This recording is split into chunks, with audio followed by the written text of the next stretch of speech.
anam, samırda kanım anam, cennet ayaklarındadır gülistanım anam.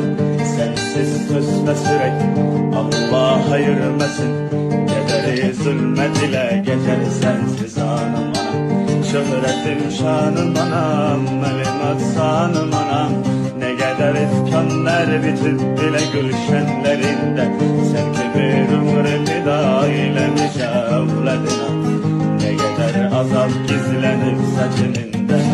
Aman Yusuf, bu nedir bakalım? Şanım anam, tanrıda